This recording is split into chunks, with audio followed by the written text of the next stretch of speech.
The Judge of All Earth begins with the news vendor expressing the need to nuke Russia and let God sort them out, while a boy next to him is reading a comic. Here we are introduced to the story, The Black Freighter. The doomsday man who wanders the street comes in to buy his daily newspaper. He tells the vendor that a two-headed cat was born and the world is ending today. Jumping to the government research facility, John and Laurie are having sex when Laurie realizes John has cloned himself to work on a science experiment. Dr. Manhattan's inability to spend quality time with Laurie upsets her so much that she leaves. Janie Slater has revealed she has terminal cancer and that it was caused by Dr. Manhattan. Laurie is at Dan Dryberg's house and reveals that she has left Dr. Manhattan. Dan solaces her for a while, and then they begin walking to Hollis Manson's house and are warned that there are muggers. Suddenly, they are mugged, but they very coolly fight them off and split ways.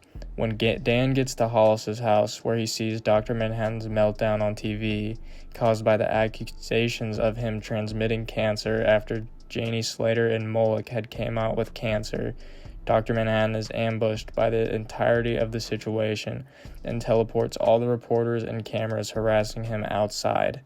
As he goes home, he sees a man fixing a quarantine sign above his door. This is the final straw. John tells the man he is leaving to Arizona and then Mars. He disappears. The day passes and Laurie is now at the research facility and being accused of causing Dr. Manhattan's disappearance because she had left him. Rorschach has now let himself into Dan's house and is holding a newspaper about Manhattan's disappearance. 2 of us gone, all within a week. At the news kiosk, a shipment of newspaper with the heading Russia Invades Afghanistan arrives.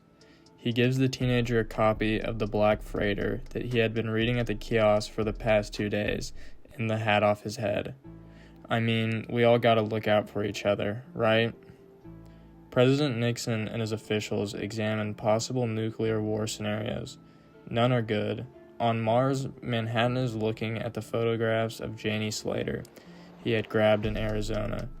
Chapter 3 then closes with a quote from Genesis, "Shall not the judge of all the earth do right?" The title, Judge of All Earth, is alluding to the book of Genesis, specifically Genesis 18:25.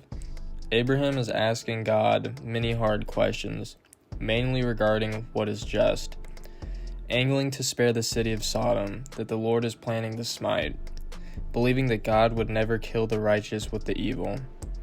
God makes a deal with Abraham that if 10 followers are present in Sodom, he will not destroy it. However, the city fails this test. Dr. Manhattan is in the shoes of God. He is the decider of humanity's future. However, he is different from God due to the fact he is not obligated to play that role. The entire world is in the hands of a higher being. However, John does not know if what he is doing is as just and right as he thinks, causing an existential crisis and resulting in exiling himself to Mars to reflect if he should be entangling himself with human society or not. In the first page of the chapter, we see Walter Kovac carrying his "The End is Nigh" sign. He tells the news vendor that he has seen the signs, and today will be the end of the world. Although the world is not nuked or blown up this day, Kovac is not entirely wrong with this belief. If John and Laurie had not split, and Janie didn't accuse Dr. Manhattan of giving her cancer, the ending of the book would have played out much differently, since Russia would have never had the courage to invade Afghanistan and begin World War III.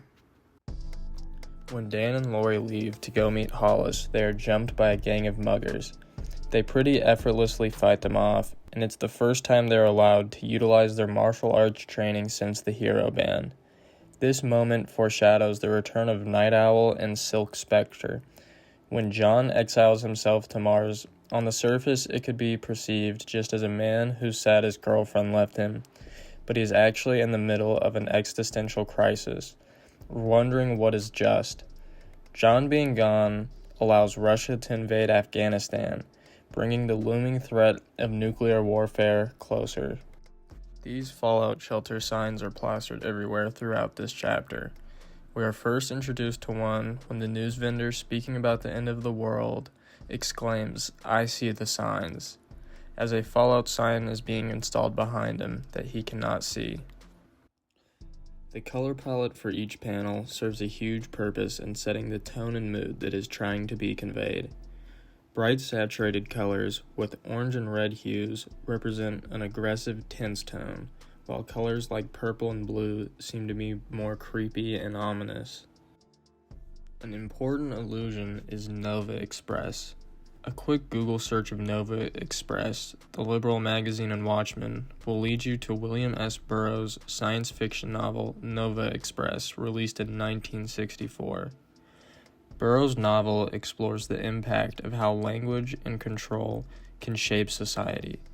The magazine, through language and control, is able to temporarily remove the most powerful man to exist, making it a play on the name of Burroughs' original novel. The Gordian Knot Lock Company comes from a story centering Alexander the Great, who Veidt is obsessed with. Alexander, instead of untying the Gordian knot, cuts it in half.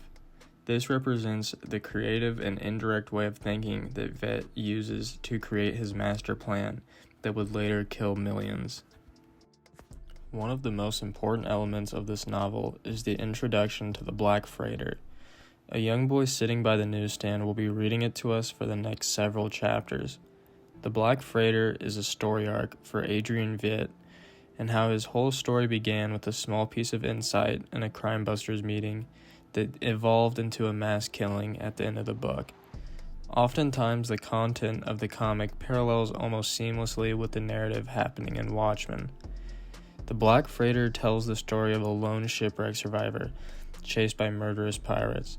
On page 101, panel 5, we see the back cover of the Black Freighter that features an ad for the Veidt method. The method itself is not important, but it shows the reader the incredible influence that Adrian Veidt holds. Some themes present here are morality, God vs. human, and right and wrong. The theme of morality holds a major role in this chapter, when Dr. Manhattan goes to Mars and reflects the justness of his interference on Earth, whether what he was doing was truly right or just what he thought was right. This brings up another important part of the story, right and wrong. How does anyone know what actually is right or wrong? Which is summed up very well with the final quote, "Shall not the judge of all earth do right?" God vs. human can be seen in a slightly unorthodox way during John's interview, in his altercation with Laurie. John's interview goes south when he is framed for giving people cancer. However, instead of having to face these allegations and correct them, he is able to hide on Mars. The altercation that separated John and Laurie happened because of John's inability to relate to the feelings or wants that Laurie has. All of it would seem stupid or unimportant to a god like John.